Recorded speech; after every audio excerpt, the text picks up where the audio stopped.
List adalah kumpulan data yang berurutan dan bisa diubah atau mutebelang. Bayangkan seperti tas yang bisa menampung berbagai jenis barang, bahkan tas lainnya. List dibuat dengan kurung siku, dan elemennya dipisahkan koma. Contoh, kita buat variabel contoh list, tambahkan kurung siku. Ini sebagai tanda kalau kita sedang deklarasi sebuah list. Dalam list ini, kita akan masukkan apel, 3, 14, lalu true, dan sebuah list lagi dengan isi 1, 2, 3.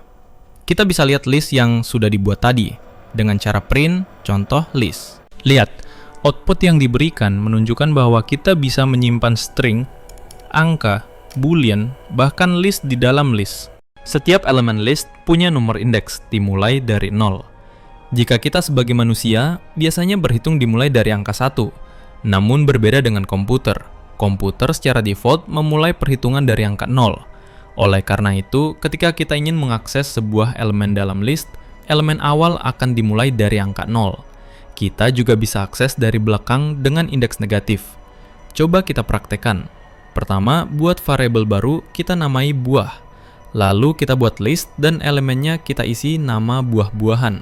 Ada apel, mangga, jeruk, dan anggur. Lalu kita akan coba akses elemen yang sudah dibuat tadi. Cara mengaksesnya mudah. Cukup panggil nama variabelnya. Kali ini buah nama variabelnya, lalu tambahkan kurung siku, dan di dalamnya tambahkan indeks atau elemen mana yang mau diakses. Contoh indeks ke 0 dan satu lagi indeks ke negatif 1. Dan ya, output hanya akan menampilkan indeks yang kita akses. Kita juga bisa mengakses list dengan slice. Caranya cukup mudah, hanya dengan menambahkan titik 2. Contoh, kita akan mengakses indeks nomor 1 sampai 2 pada list buah yang tadi dibuat.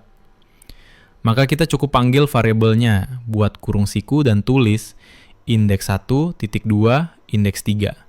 Kenapa 3?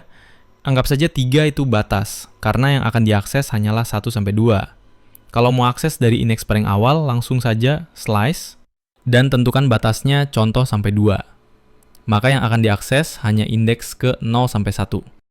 Selain melakukan akses pada elemen dalam list, kita juga bisa melakukan penambahan elemen. Caranya cukup simpel. Kita hanya perlu menambahkan fungsi append untuk menambah satu elemen di akhir list, atau fungsi extend untuk menambah banyak elemen di akhir list. Coba kita praktekkan. Sebelumnya, kita memiliki apel, mangga, jeruk, dan anggur pada list buah.